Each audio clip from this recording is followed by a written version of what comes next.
as cultural and also a way of surviving in a sense.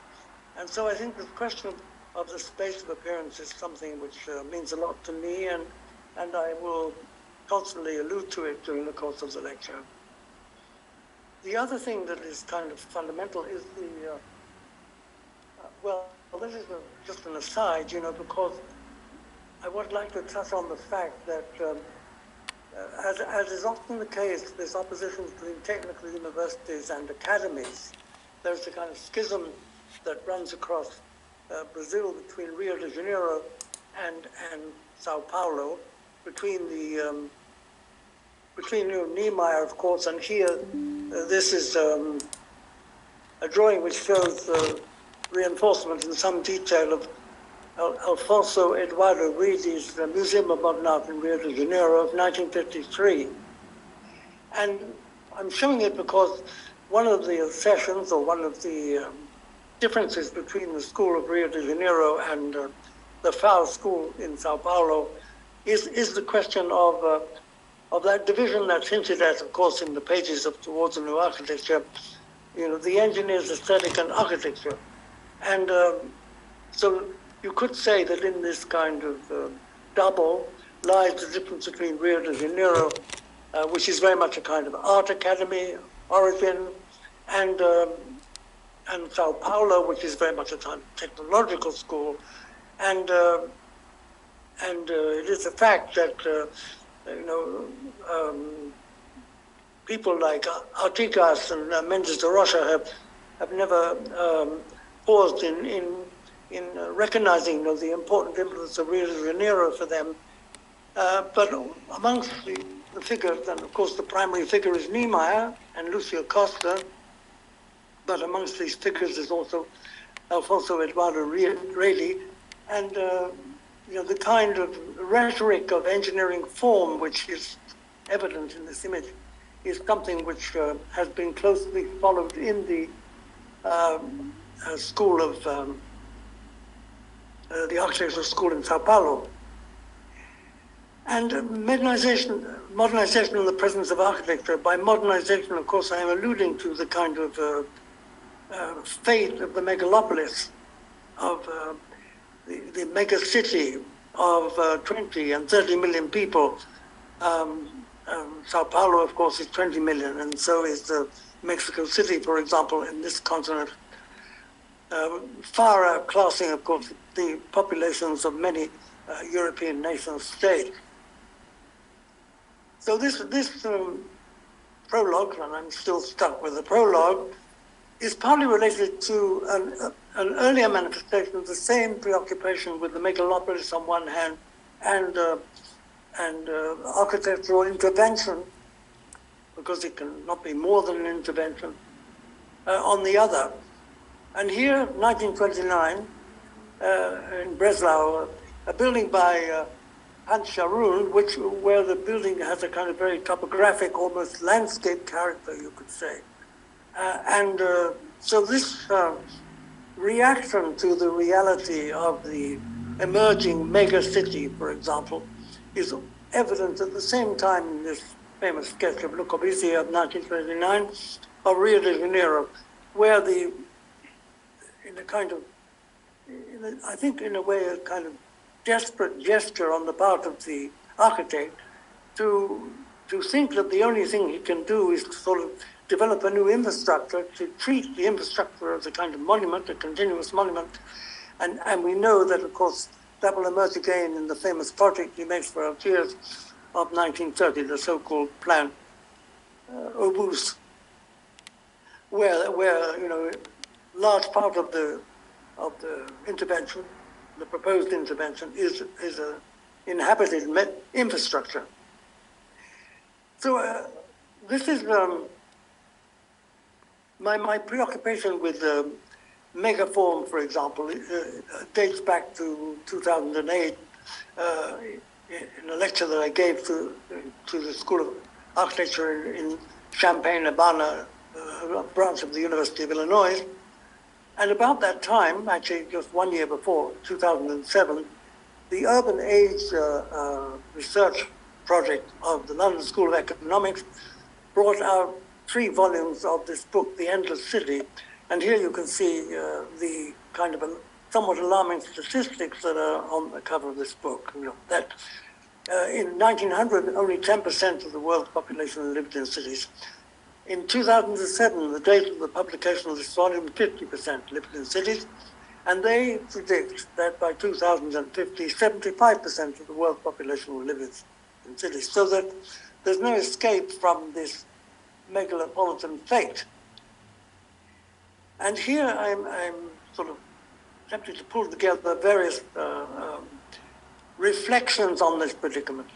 Above all, let's say, Vittorio Ghigotti, who in 1966 published in Italian, yet to be translated into English, a book entitled The Territory of Architecture, where this question of the intervention at a territorial scale is what is posited in this project for the University of Cosenza in southern Italy.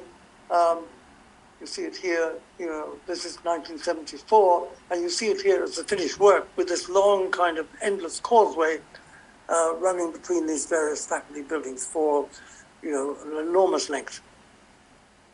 The territory of architecture, the architecture conceived as a territorial intervention. These are 2 figures that are somehow associated with the same mutual project. The figure here, of course, is Mendes de Rocha himself, and here is Luigi Snozzi, close colleague of Mendes de Rocha, Swiss, actually from the Ticino, Swiss-Italian architect. Nowhere near as prolific as Mendes de Rocha, but nonetheless, a figure of the left for sure, and in fact this image appears. This is a book that I really think should be given more attention, which is the book by Annette Spiro of the ETH in Zurich on Mendes de Rocha, and actually the flyleaf of the book basically features this image of these 2 men together about to start a student review, quite obviously. And Snozzi is the figure with Mario Botta behind this project where, you know, one of the answers to the question of what is the role of architecture in the conditions of the megalopolis, and one cannot, of course, argue that downtown Zurich, this is the Zurich Bahnhof, is a megalopolis, but this intervention, you know, a kind of addition to the station administrative facility is kind of a mega form, and so my preoccupation with mega form, and we see here a project by Snozzi and Botta, an intervention, an enormous kind of administrative building, and also galleria, public space of appearance, in the foothills of below Perugia, both of which, of course, both the Zurich project and this project are not built. But you can see well, this is already the megalopolis.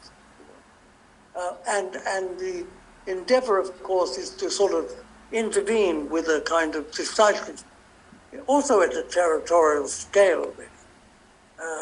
I mean, here, of course, I think this is an existing autoroute, and so is this cross route. But the idea is to integrate this built form with the intersecting routes, and more of the same, the plans thereof. The cylindrical buildings are, in fact, spiraling garage units. I introduced this element because I noticed that in the early work of Mendes de Rocha, there is an emphasis on earthworks, and here, 1851, Gottfried Zemper, the earthwork amongst the 4 elements of architecture is quite categorically emphasized, along with the hearth, which is in the center of the earthwork. And one finds in the early work of Mendes de Rocha, this building, 1973, it's in Ubatuba, which is a kind of resort close to Sao Paulo, just within the megalopolis of Sao Paulo, in fact, where, we are quite evidently partly inside, partly outside. One is confronting an earthwork and a roofwork. In fact, a rather similar kind of conjunction of elements of architecture as defined by Zempa. And we see here that this earthwork, forms kind of terrace outside the house, but also has a kind of inner elevated space. And earthworks would appear in the earliest buildings of Mendes de Rocha. Here, for example, the berm earthwork, which accompanies this pair of houses designed by himself, one for his own occupation and one for his sister. And I want to talk a bit about that house, because it's a private house, of course, but also here's the earthwork, here is the house. It's amazing. This house, I find it amazing anyway. This house is standing on 4 columns only, 4 square piers. It's cantilevered on all 4 sides, of course, and below the pilotis, of course, is parking, only parking, and it's in fact an elevated single-story house.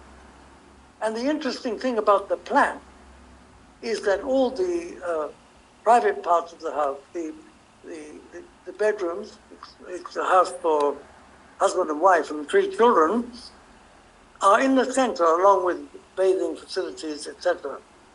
And they're top lit, all of them.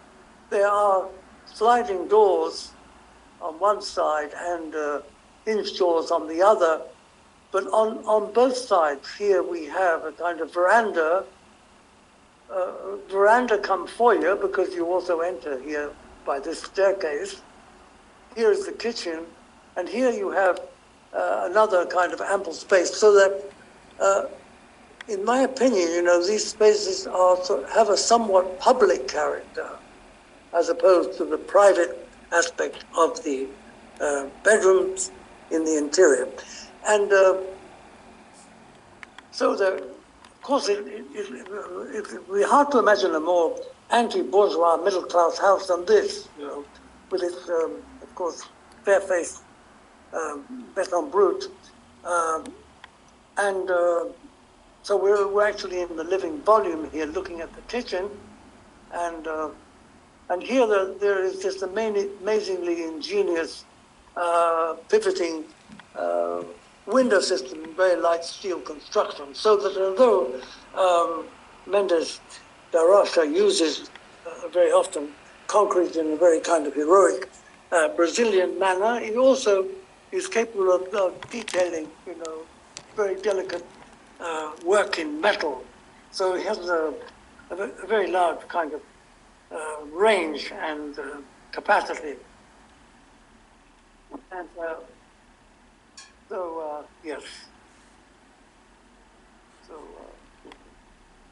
So more of the same. You see the sliding doors on the side of the foyer, and here, the living space itself, and here the kind of this very brutal staircase that there's nothing honorific about this entry. One basically is sort of there's nothing kind of grand or representational about this entry. It's simply a stair leading up to the elevated single-story house. And more of the same. I mean, just a larger detail of the same basic organization of the building. And I think of it as a kind of micro space of appearance, really. This volume in particular, And here, and Spiro writes about this kind of uncanny green light that comes off the berm in front of the living volume. the planted berm, of course. And you get, you know, a better idea of the delicacy of this fenestration. And on the outside, from the outside, the quality of it. What is interesting is that he makes this entry for the Centre Pompidou competition. I've never seen a complete set of entries, by the way. This, of course, is a competition which Renzo Piano and Richard Rogers won. The competition dates from 1972. It's like a decade, or a bit more than a decade after the building of his own house in 1960. But we see the same kind of audacious engineering cantilevered approach to the actual construction, because this is 16 piers. The whole thing is cantilevered from these 16 piers. And by the way, it utilizes much less of the site. So this is sort of a greensward, basically. You know, it uses much less of the site than the winning scheme. And I think you see here, for example, you know, the way, I mean, it's a pretty outrageous engineering project, you know. Would it have been feasible, you know? Anyway, it's on 16 piers and is a cantilever construction. So very much the case that that there is this engineering dimension in, you see more of the same, and rather clearer, I think, illustration of the way the building sits on the site in section. So in 73, he will build a colossal space of appearance. This stadium, Dorado Stadium in Golania, a football stadium for 50,000 people, and which is open to the territory, so to speak, on the axis between the two tribunes, and we see, you know, the grandeur of this public space. It's the largest public space he will ever design and realize. And this image, which I'm just fascinated by this image, because for me, this is a space of public appearance, you know, that is totally contingent by the engineering form that creates the space. And we see more of the same in these two extraordinary photographs. But when it comes to the territorial, I mean, this is a project of 1980. It's 8 years after the entry for the Centre Pompidou, and also almost the same from the Dorado football stadium. This is for a river port for the river Tiete, where what he's proposing really is, it could not be more abstract, but also, it's also at the scale of, I mean, he's also a bit like Le Corbusier in the sketch for Rio de Janeiro or the Planobus for Algiers, is, you know, everything depends on the monumental character of the infrastructure. You know, in other words, the answer to the megalopolis, or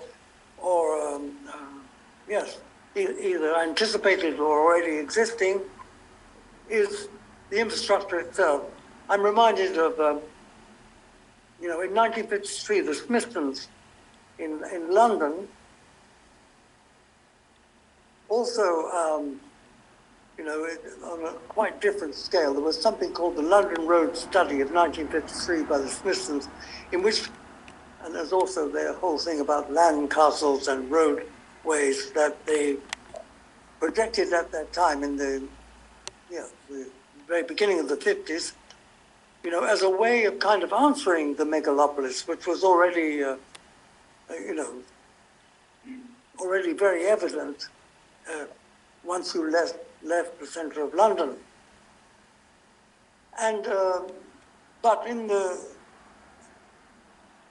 point of view of territory, one of the most extraordinary projects, engineering project, you could say, also, of Mendes de Rocha's career, is this project for Montevideo in Uruguay, which is his rationalization, if you like, of the bay of Montevideo, where the water is very shallow. It's only 3 meters deep, and so he's proposing new port facilities and an island here, which I will come to in a minute. So that, you know, this is the before. We're surrounded, of course, by the never-ending megalopolis, and this is the after, you know, with the new port facilities and the island.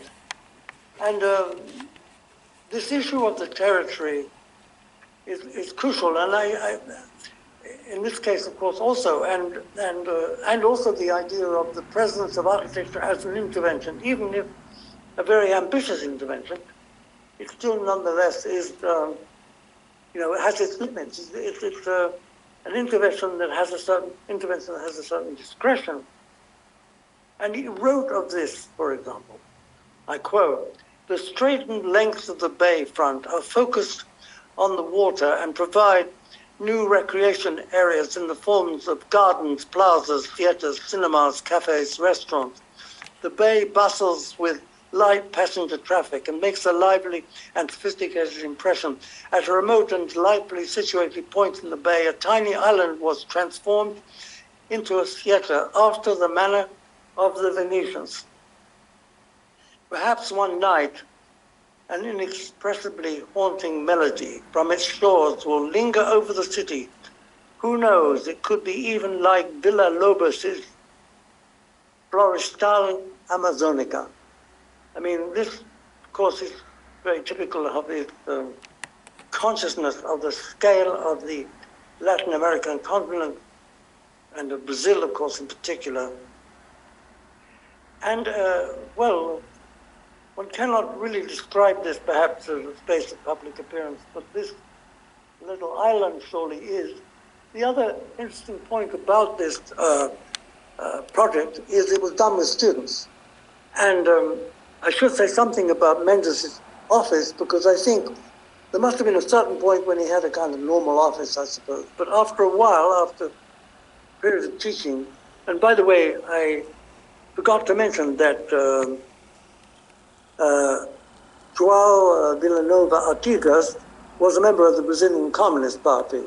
And although Mendes de Rocha was not, as far as I know, ever a member of that party, when the junta went to power in '69 in Brazil, they were both fired from their positions in the architecture school, along with others, of course. But I was going to say that I met this figure once in my life, as you know, towards the end of his own life, alone in an office with one single secretary. And towards the end of his life, that's how he practiced, basically. He would somehow or other get a project and would then gather up ex-students and work on the project very intensely with ex-students. So in many ways, the last years of his life, he did not have, I think, an office in the traditional sense at all. And this project in Montevideo was done with students. Well, obviously Uruguayan students, but it's very much typical of the way, his way of working. Which brings me to this bus station, which was maybe the first kind of the large public intervention that he would be involved with in Sao Paulo, the so-called Don Pedro Due bus station, which receives 120,000 people a day, coming by buses, of course, from far out on the periphery where they can afford to live to the center where they work. That's true also of Mexico City, by the way, 20 million people. On average, it takes, you know, a worker in the center of Mexico City 2.5 hours each way you know, to go from the place of living to the place of employment. And Sao Paulo, I think, is very much the same. Somewhere, Mendes says, you know, how could we do a 20 million city? There should have been 20 cities of 1 million each, you know, or 10 cities of 2 million each, something like this, you know, instead of 20 million megalopolis in one go. And in fact, the megalopolis, and I had experience of this. Not that it wasn't quite as bad as that, but it took, I think, 2.5 hours to go from the center of the city to the airport. I mean, it can take up to 4 hours to go from the center of Sao Paulo or the downtown of Sao Paulo to the airport. It's no wonder that here, of course, one comes to class divisions, that Sao Paulo has the largest fleet of private helicopters in the world, you know, mainly because of this impossibility of the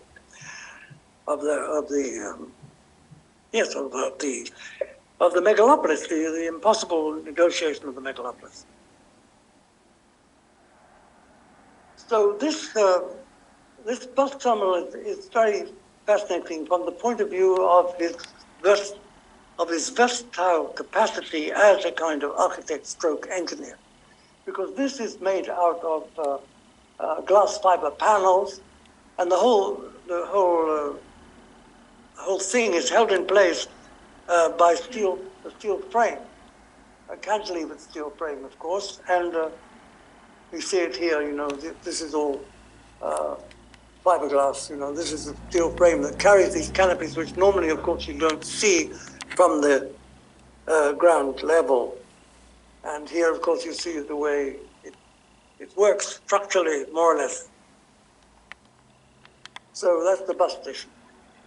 And then in a few years later, in fact, 6 years later, he will realize this building, it's an arch. It's not exactly a triumphal arch, but this is the so-called Arc of the Patriarch, which is named after a street, this street, I think, which is Patriarch. And here this is the old late 19th century, 20th century downtown of Sao Paulo, which is where an effort is being made on the part of the clients of people like, the city, of course, to resuscitate the downtown. And this arc of the Patriarch is a kind of symbolic building, which also in itself, I think, creates a space of public appearance. And it's also, surprise, surprise, because when one first looks at it, you think it must be concrete, but it's welded steel plate. And it's a 40-meter span. It's situated right here. And then there's a staircase that leads down to a lower part of the city. It's basically covering the staircase. And this, I think, is a planned pergola, never carried out. But here you see the historic context, and you see more of the same here. And you see how the shade itself almost creates a kind of public space before this void which leads down to the lower level of the city. And it's like an aerofoil, of course. Maybe there's a metaphor right there. Suspended from a complex plate steel beam truss, 40 meters wide, hung over the street. So that's an intervention. That's the presence of architecture, you can say, in relation to a resuscitation of an old downtown in the middle of the megalopolis. But another building by him, which is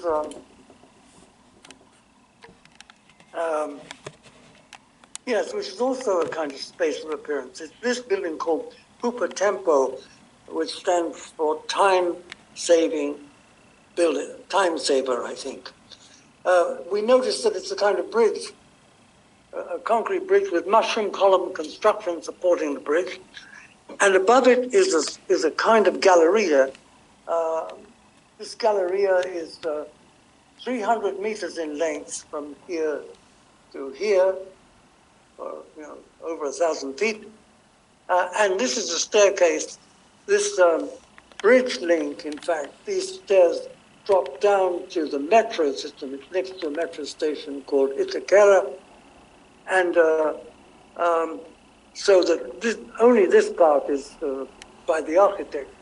And this space is a space in which, well, it's both a police station, a post office, a municipal permission, it's a combination of the municipal offices, police station, and so on and so forth. And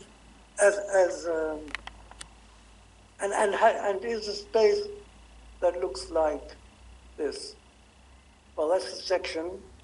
Here you see the mushroom system, which is split, and the section. And well, the fascinating thing, I think, is this combination of steel,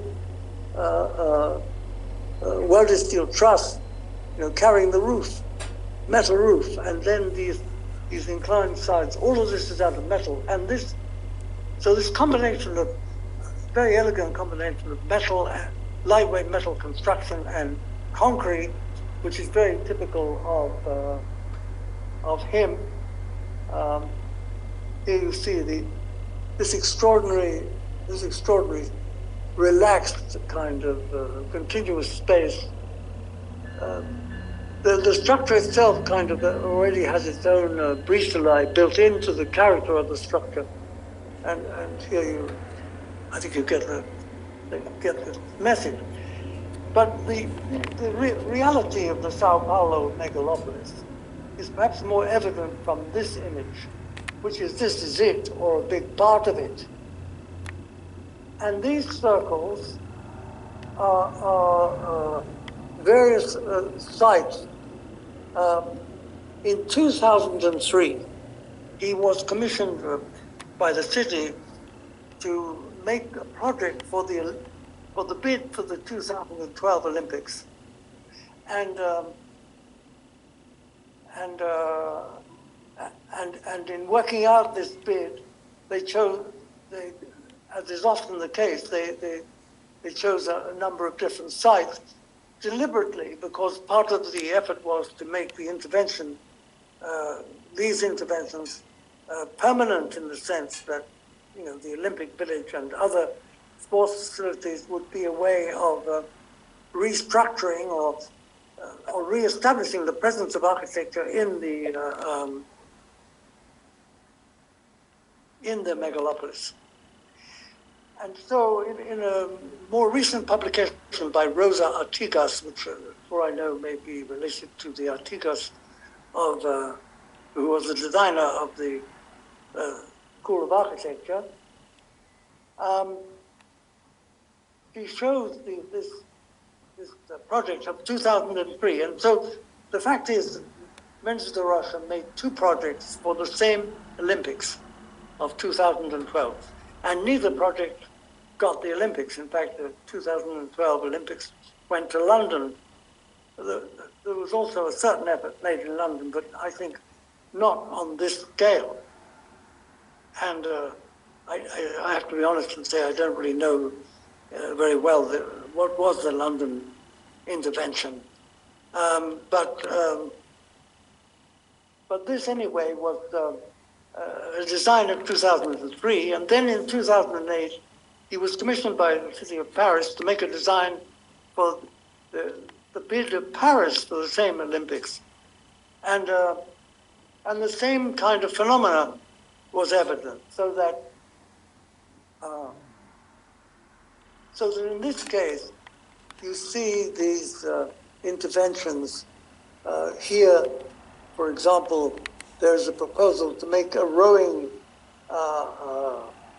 tank, basically, for the rowing Olympics, taking a piece out of the river, in fact.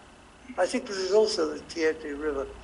And then, certain other kind of facilities, accommodations are joined with this. Or here you know, there is a grand stadium, of course, on a podium. Here, the part of an Olympic Village. This is the same continuous waterway. I should mention at this point that Mendes de Rocha's father was a hydraulics engineer. And there is in his work this preoccupation of the relationship of architecture to water, you know, which is something, of course, he experienced when he was a very young child, being taken to sites of civil engineering works on the water. And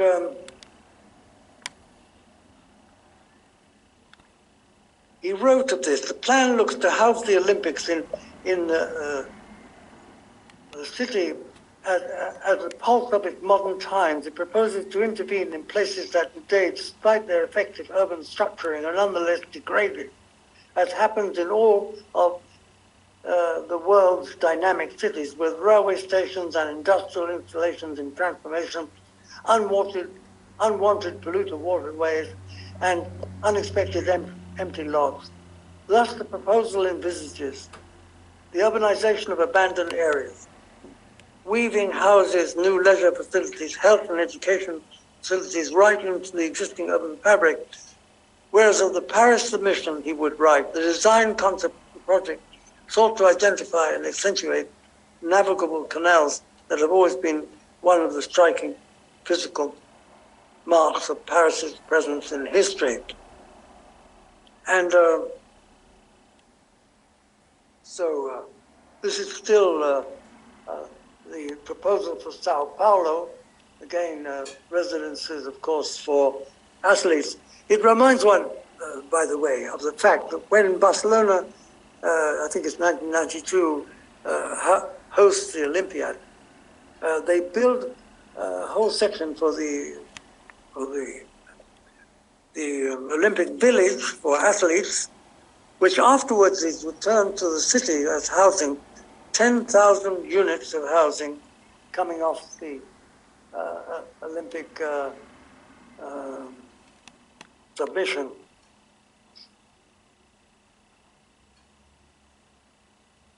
Well, the stadium, of course, and this is all part of the same Olympic Village. One has to acknowledge the fact that that you could say that Mendes is the kind of old-fashioned modern architect, that he is postmodern only in the sense, perhaps, that he recognizes the limits of architecture, that he recognizes the necessity of conceiving of what an architect can do in relation to the megalopolis in terms of a limited intervention. And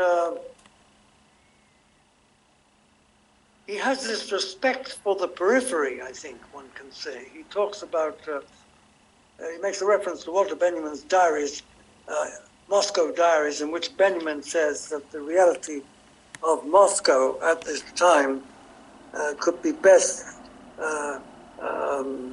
assimilated at the periphery of the city. You know, he cites Benjamin with approval. So, well, this is more of the same, and this is the intervention for Paris with the Saint-Martin Canal going up here. This is existing Stade de France.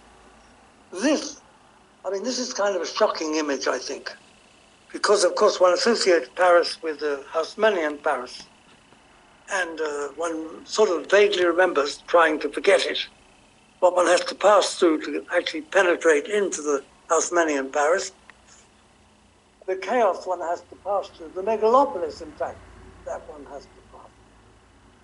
I mean, this is all, none of this is Haussmannian, it's all out, and this is the peripherique that goes, the autoroute that goes around the, you know, that soi-disant liberates the city from itself, so to speak, by virtue of the automobile. And here, the project of Mendes de Rocha, again associated with water, you know, all the various stadia for the Olympics, in association with his existing stadium via the canal. And in detail, the same thing, just emphasizing the presence of water.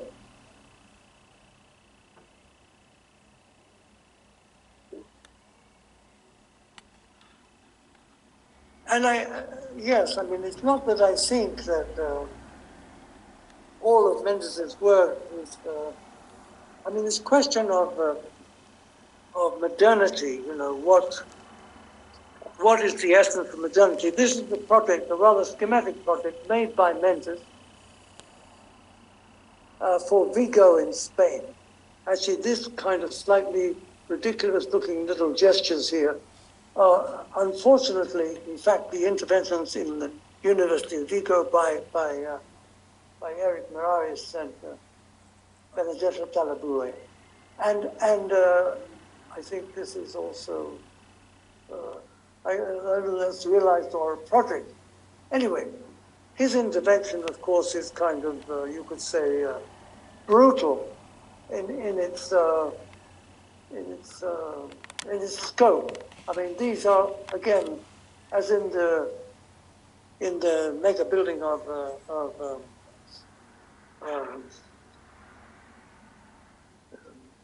Luigi Snozzi for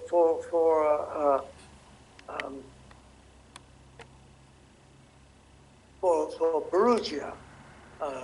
This is the same technique, in a way, of spiral garage forms, which then feed this infrastructure, which is, in a way, this infrastructure. And in the end, it's very similar to the, and I suppose why I'm including this is to suggest that Gregotti's concept of the territory of architecture and the University of Cosenza, which I showed at the beginning, dating from the early 70s, is in some way a kind of direct influence on this work. And all the,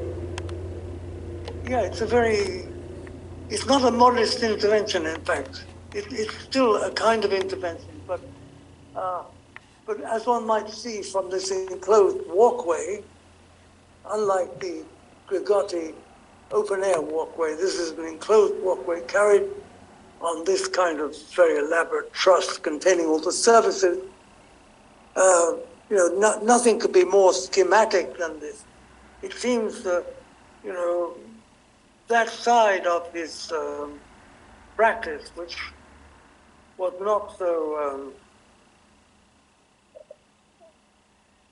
so clear, perhaps one could say. And this is more of the same scheme for Vigo in Spain. And this is actually the building known as the 24th of May, which is actually a conversion of a 13-story department store into a sesc building. And I'll be honest, I don't know what the hell this is. It's also presumably by him. But this is the building that I want to focus on. And unfortunately, there was a very good exhibition, which I think was here briefly, called Access for All, coming from Munich, Andres Lepik and Daniel Telesnik.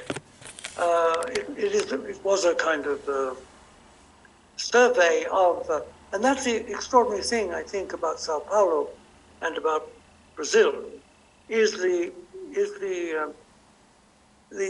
organization of the society, which otherwise is as chaotic as this one, to intervene. And now I'm stressing much more the programmatic intervention rather than the architectural intervention, although often they are one and the same. To intervene in the megalopolis and in the everyday life of the society, And there are two particular kind of programs which I find very impressive. One is the famous SESC program, which is in fact the kind of association of employees who, as far as I can comprehend it, are joined together to create, leisure facilities for their workers, basically. So that the first test building of memorable consequence in Sao Paulo was by Lina Bobardi in 1987. This kind of, you may remember, I'll show it in a minute, this concrete beton brute tower structure with elaborate swimming and gymnastic facilities built into the new building that was actually built against a kind of converted very large old industrial plant, which also contained amenities, library, reading rooms, games rooms, etc., etc. And this is more of the same. You see the word "sesk" is right here, Praco de Sesk, and the lower floor of the this. It's named after this street. 24th of May, the street, and then again, once again, he does the same thing. He inserts a kind of 4 square columnar framed concrete system into the old department store, into the shell of the department store, and adds to it a ramp system, and of course staircase, elevators. There is a lecture theater, auditorium underground, and on the top here is a swimming pool. It's a kind of bathing facility, which is also built into Lina Bobardi's concrete tower. And well, here you see that they happen to be round, cylindrical columns, but there are the 4 columns again, and the ramp, and of course subsidiary columns and adjoining bathrooms, etc. The elevator core is here, to one side. And I don't know the building well enough. This is the basement auditorium, I think, but I don't know the building well enough to tell you. Well, here is, of course, a cafe, etc. But I'm not quite sure what all this is. Ramps going up and continuing up with a small theater here, and then the lower part of the swimming pool, and this is the perspective of the swimming pool on the roof. Now the sad thing is that because I'm on the move, so to speak, I couldn't find my copy of the book Access for All, which contains the most amazing photographs of this complex in action. So this is a very pale, it is of course a perspective of the idea, but of course it's another thing to see the roof of the building actually in operation. But this, of course, is the Bobardi of '87, and to the walkway goes back to the factory building, but these buildings are added, and they are as daring and as engineering and mega-structural as anything by Mendes or by Artigas, although there's no association between them. I mean, no direct professional association, that is. And I wanted to end with this image, because, well, I wanted to talk about other aspects about Brazil, which I feel absolutely ashamed of the fact, I have to say, that I didn't talk anybody in all this long teaching in this school, I mean, Columbia, that is, here, Graduate School of Architecture, Planning and Preservation. I didn't talk anybody into the idea that students should go to Brazil, and particularly to Curitiba. And in fact, I'm sure somewhere in this, there are more than a few people who have been to Curitiba, but I've never been to Curitiba. I knew Jaime Lerner very well, who really is totally responsible for Curitiba coming into existence, who was mayor of the city of Curitiba twice, and also then governor of the state. and I believe at some point candidate for the presidency. And Lerner, who actually at some point, in the early 50s, worked in Paris in the office of Shadrach Woods, Joseph, I've forgotten their name, but anyway, this officer was there. Yeah.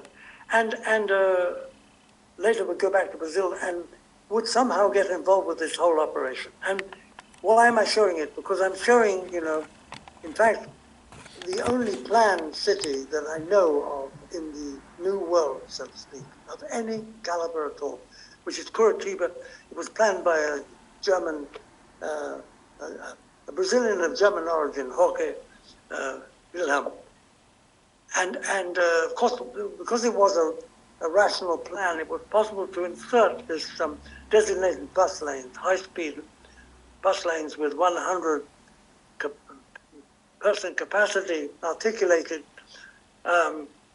with these tubes to keep the buses moving, so there's no kind of, the buses just arrive and they depart instantly because of all the ticket playing and all that business of getting one's ticket is taken care of in these boarding tubes. And so it's an amazing system, and a version of the same system is now in Bogota. But it is amazing, I think, how the Latin American continent, has glimmers of hope, basically, in relation to the kind of the fatality of the megalopolis, the endless city that will carry 75% of the world's population, supposedly by 2050. Everywhere, of course, not just in Latin America.